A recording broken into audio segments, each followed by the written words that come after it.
Hey guys, how you doing? My name is Lena. Welcome back to another video. So today I'm going to update you on my favorite fantasy books of all time. I do have to say, not a lot has changed, honestly. I do have a lot of honorable mentions because I feel like they are getting close the more I think about them. But the general list doesn't really change that much. I do have to say number one has been taken care of. And it's not the same one.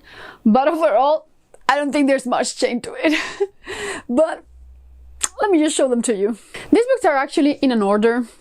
Well, maybe not the honorable mentions, but let's just get started with those.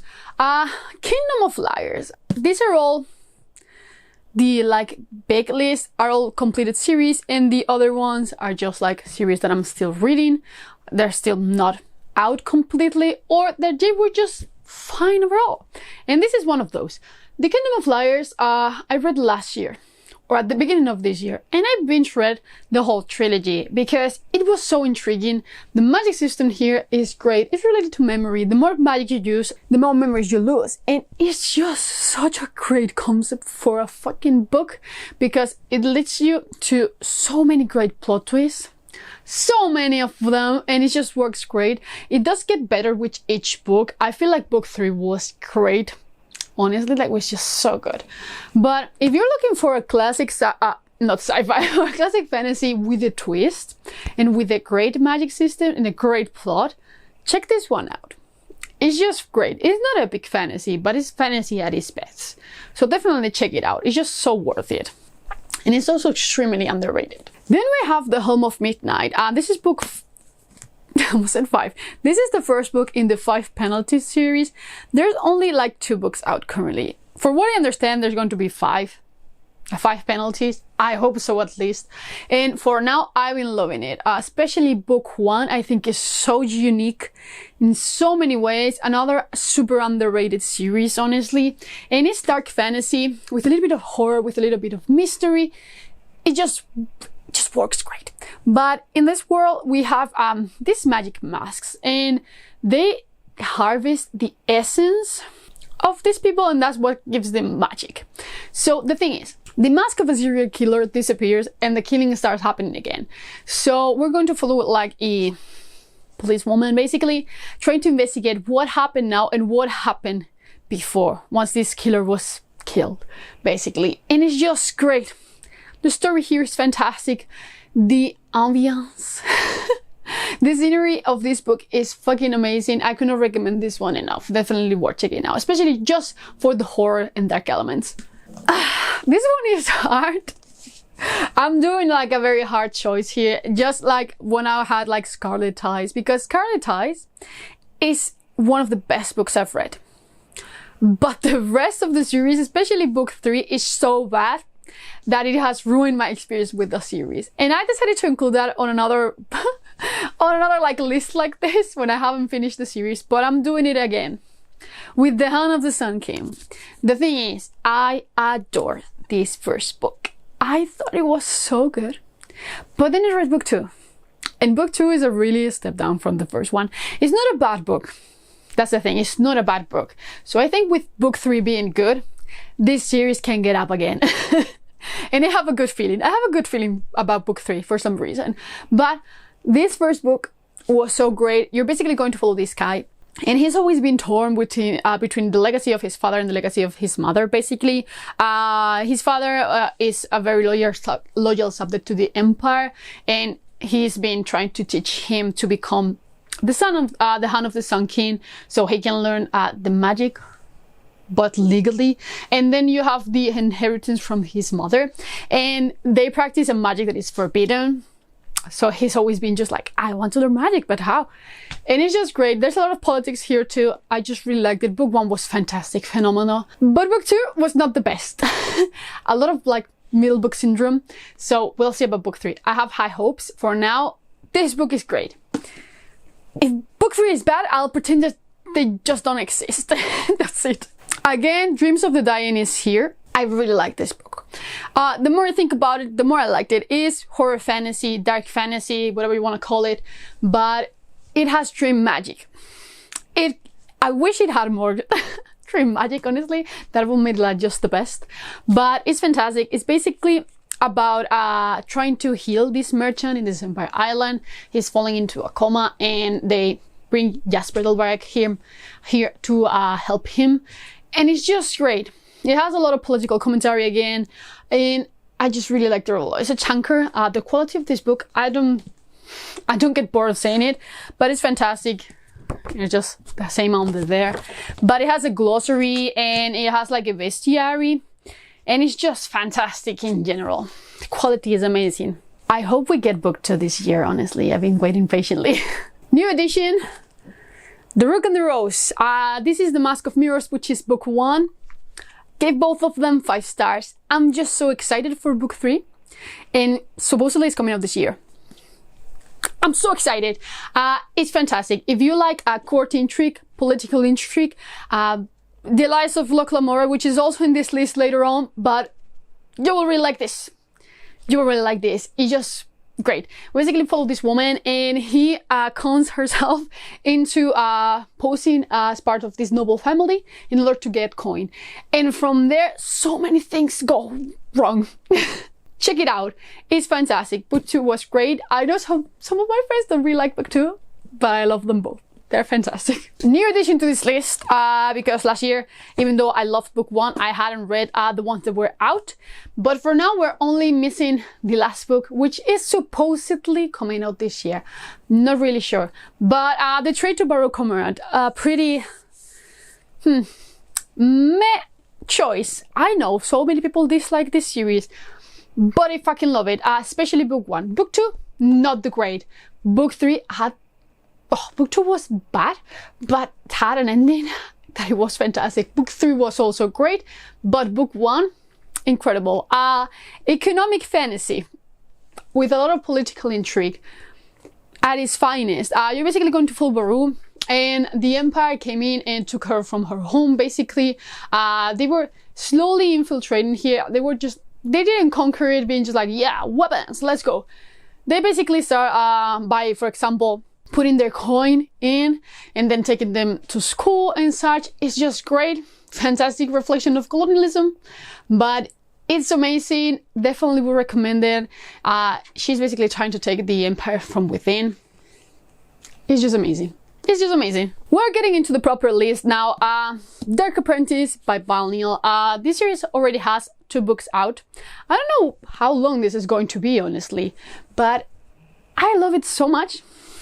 It's the only, like, I think, character-driven book that I'm just like, yes! And the relationship between these 2 fucking characters, Medea and Nikolai, is amazing. I've talked about this one so many times, but basically you're going to follow Medea and Nikolai. Nikolai wants to become Medea's apprentice so he can learn dark magic, because she is the most powerful magician out there. The thing is, all of Medea's apprentices end up dead because they end up trying to kill her. And Nikolai is definitely trying to do that too. It's just great. Highly recommend this one. Highly recommend it. It's just so good in so many levels, but especially the relationship between these 2 characters. Incredible. Could not recommend this one enough. I grabbed Master of Sorrows, yes. But this is again another series that's not complete, but since book 1, I've been so into this series that I just had to put it here. There's only 2 books out currently. I think it's going to be a 5 book long series, or at least 4. And book 3 was supposed to come out this year, but it has been delayed till next year from some issues with the author, which is completely fine. You know, take your time. But I'm also kind of sad because I really wanted to read it. But still, Master of Sorrows. This is basically a take on what if the chosen one was chosen for evil. It's fucking great. I really liked it. It starts up in this like very small village where they have this magical school where they take like objects that are magical and they guard them there. I really liked it. I liked it a lot. It's just one of my favorites. I did really like Master Artificer, which is a chunker, by the way, but I feel like I was more connected in book 1. I still feel like I need to read this one and then next the other one, which probably will happen soon. I've been really interested in reading some books lately too. I've been in such a weird reading mood, honestly. Couldn't miss it. The Poppy War. I'm not going to talk about it because everyone knows this series. It's just so good, man. So good. The more I think about it, the more I think it's fantastic. I really like Arif Kwang. I wasn't the hugest fan of her latest book, Babel. I thought it was good, but I didn't love it nearly as much as this one. So, man. Especially book 2 is just so full of political intrigue. It's just so cool. And it's also military fantasy, which is a genre that I fucking love. So definitely check it out. I'm not going to talk too much in it. Everyone knows about this one. Again, one series that I feel that is so underrated. The Shadow of What Was Lost. When I finished this trilogy, I was just like, yes, I'm really on board with it, but it's fine. Since that, I've reread it again. And this series is so good. It has so many different types of magic, so many different like plots, so many different storylines. It's so fucking good and it's so underrated because it's constantly compared to like, oh my god, Brandon Sanderson said. I feel like James Islington is an apprentice of Brandon Sanderson, if I'm not mistaken, like a protege or so, of sorts. I might be wrong. Brian McClellan is one of them too. But this is just good on so many fucking levels.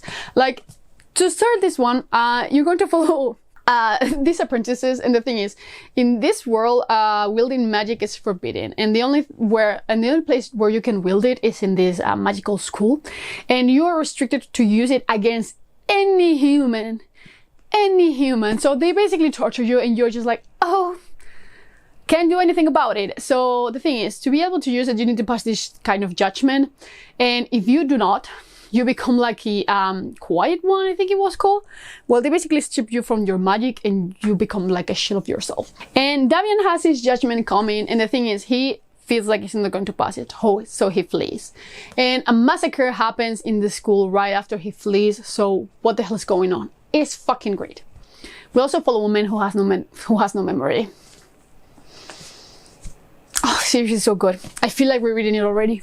Vita Nostra. I'm getting it in like the fantasy favorites because honestly, where should I put this? Vita Nostra is such a weird book, but it's basically about this girl. And one day she's going through a stroll on the beach, and a man comes in, and he's just like, you know what? You are going to throw up gold tonight, and with that you're going to get into this magical university. and you're going to do that by swimming in the ocean at this time of the night, so go ahead and do that. She goes back home, she's just like, the fuck is going on? She actually does it, and she actually throws up gold. And she goes to this magical school. Let's call it magical school because there's definitely the most sinister fucking magical school I've seen in my fucking life. It has like a vibe similar to The Magicians, where nothing is like happy. Like magic is fucking horrible and it has horrible consequences, but it's more related to like linguistics and such. It has like a more rooted aspect to it. Oh, it's great. Apparently we are finally getting a translation for book 2, Metamorphosis, which has me so excited because my Russian is not great to read on, so it had me like very sad because definitely not a good enough level to read on, and definitely not fiction. So I'm just so excited. But this one is so good. Not for everyone though. Not for everyone. Another series that everyone knows, The Lies of Locomora. I actually really like this series. I cannot help it. It's not. This is the only one that is not completed from the ones that I have in the top 10. But I just love it so much. It's another similar thing to like Dark Apprentice, where I just really enjoy the dynamic of the characters, and I cannot help it. They are so well done. Like, it's just basically about a bunch of thieves. I'm not going to stop too much into it. I really liked book 2. I thought I was not going to like it because I'm not a huge fan of pirates, but I still really liked it. I really like book 3 too, even though a lot of people disliked it. I just really liked it too. I'm just so on board with it. I love smart characters, and I feel like Locke and John are the epitome of like smart characters, and I just love them so much. Continuing, Greenbone Saga by Fonda Lee. This trilogy is fucking amazing. Urban fantasy, Asian inspired, and man, another series that is very well known and very well loved. Everyone is right about this series. Like, it's just so good. I feel like this is a series that I can recommend to everyone, and absolutely everyone will like it. It's just that well done. I feel like I don't know anyone who doesn't like this. Everyone's just like, even though if they're not huge fans, they are just like, yeah, it's great. Because it's so fucking good. But I love the clans, I love the characters. I'm still not over the death of book 1. You know what I'm talking about. I'm still not over it. I still think about it every single time that I think about this series. Even though it was just in the middle of the book, I'm just still so mad about it. Like, but it's great. I also would recommend the standalone, not the standalone, the novella that came out last year. It's great. I'm not telling you anything else because everyone knows this too, but it's just amazing.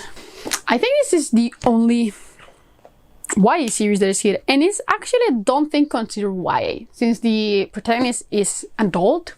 But the Queen of the Tearling, I don't talk enough about this series and how much I actually fucking love it, because the ending is terrible. Not book 3, but the epilogue of this series is fucking awful. Probably one of the worst things you will ever read on your entire reading life. It's just so bad, and it just throws over the fucking earth every single page you've read. And it's just so fucking disgusting. It's, ugh. I fucking hate it with a passion, but I pretend that it doesn't exist. And every time that I think about this series, I just think about how much I loved it. For some reason, the structure of book 2 and 3 reminds me a lot of The Passage by Justin Cronin, because it has like flashes of a thing, and it's just a spoiler, so I cannot say it, but it has flashes of a thing that is just like the same as in The Passage. But basically in this one, we're going to follow Kelsey, and Kelsey has been living in kind of, not exile, but protected away from the kingdom since she was a child, basically, until she comes of age to take the throne. And when they come rescue her, they basically, other men try to kill her because her uncle has been ruling this land in terror for a long time. So she basically kicks him out and tries to bring peace to the realm again. But she has like an enemy, the Red Queen, and it's just so cool. Oh my god, I actually really need to reread this one. It's just so good. It's an old school type of fantasy, but it's just so well done. So well done. I just love it so much. I grabbed this one because the other ones are just so up there that I cannot pick them up. But The Demon Cycle, this is the new book in the new series set on the same world. And I'm fine with it. It was better than I was hoping for. Honestly, I had like zero hopes for it. You know how I am with sequel series, not a huge fan, but it worked really well. But the first series, The Demon Cycle, is still one of my favorites. One of the first series that I read after starting following BookTube, and I don't remember how I got into them, but they were so good. I remember reading the last book and crying while I was eating because I was just listening to the audiobook, just sobbing. I really liked it. But it's basically set in this world where demons come out at night and they fucking kill everyone, except if you have your house warded with these wardens, basically. And the thing is, we're going to follow Arden. And the thing is, his mother was killed and his father was too much of a coward to take matter into his own hands, basically. So he flees, and it's just a huge story after that. I'm not going to spoil anything, but it's just so good. I cannot recommend this one enough. There are some questionable things definitely in here, but still, I just like it so much. And book 2 is fantastic, and it actually follows the villain of the story, which is so interesting. But it follows, well, not the villain of the story, but the villain from book 1. And it's just so good. So good. Let me tell you, we're into the top 5, and these are the same as always. So, the Mortal Techniques, especially book 2, Pawn's Gambit, incredible. Spirit's Vengeance was great. The first one is great.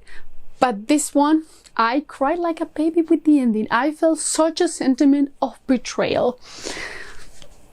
It's amazing. But basically in this one, you're going to follow these contests of the gods, and they basically each one choose a hero on Earth, and the one that gathers the more amount of relics is the god that is able to face the current king of the gods to take their place. It's amazing. It's amazing. We follow a fallen like war strategist, and it's just so good in so many levels. But the ending especially is just so sad. So sad. So I cannot recommend this one enough. Then because I was very lazy to grab it, if you don't know what this one is, it's Black Flame, the Cradle series. It's over here. No, over here. I love it. I started reading it 2 years ago and I haven't stopped loving it since then. The last book is coming out this year and I don't think I'm ready for that. I think I'm going to be so fucking sad. But still, this is the special edition that I got from the Kickstarter. I was just so excited for it. It's just beautiful. It's just like leathery. Love it. But everyone knows the Cradle. Everyone loves the Cradle already. Not going to say anything else about it, but I just fucking love it. I have a full video review on it, honestly. I will just link it up here and that's it. But man, the series is on another level. Just so good. Obviously, Sword of Kaigen. My love for this book is never diminished. I also have a special edition coming from this book. I wanted to get another one, the Sufficient Advanced Magic one, but it was so expensive. These two were actually pretty reasonable for being special editions, and between the shipping and such, they were so expensive too, but in the reasonable realm, you know. Sword of Kaigen. This book, the book that makes me cry every single time that I read it, even though I know what I'm going through and what's coming, I just cannot help it. It's just so good. It's just so good in so many different levels. I cannot explain it. You're basically wanting to follow two different characters from the same family. You have Mamoru, who is this kid, and he's going to the school in the Sword of Kaigen. He's learning to be a warrior and to defend the empire. The thing is, a new student comes out one day, and he's just like, maybe you have no fucking clue what's going on out there, you know? And he starts questioning his entire reality. Whew, insane. Then we have Misaki, who is the mother of Mamoru. And she used to live outside the Sword of Kaigen, and she used to be like a fighter of crime. And she had to settle down and start a family, and she's been having such a hard time with that. So many struggles in this book. Oh. It's amazing. If you've been here a while, you know that I fucking love this shit. Incredible. Incredible. Here's where the change is coming. At number 2. Sufficiently Advanced Magic by Andrew Rowe. Yeah, surprising, I know. I still love this series with all my heart. I'm waiting on book 5. I'm waiting on book 5. I'm extremely excited. I hope this series is just as long as it gets. I don't care. Every single one of them is fantastic. I do have to say that I prefer like the first books over the third one especially. It's just like there's a break in the middle of the books because you follow the kind of school year. So when they have like the summer break, they also have a summer break in the book, and they go out of the country. And I wasn't that huge of a fan of that, even though that book is just about exploring the magic, and I fucking love learning about the magic. But this series in general is amazing. This is my comfort series by a long shot. Like, it's just so good. It makes me so genuinely happy. Like Cradle, every single time that I read it, I'm just like extremely happy. So definitely read Sufficient Advanced Magic. Extremely underrated, even though it won SPFFC, SPFBO. If I'm not mistaken, the year that it competed, or it was a finalist at least. But you're going to follow Cormorant, and in this world, to get an attunement which grants you the use of magic, you need to pass the judgment again. And you have to go into the spire of the goddess, and you have to go through some levels and make it out alive.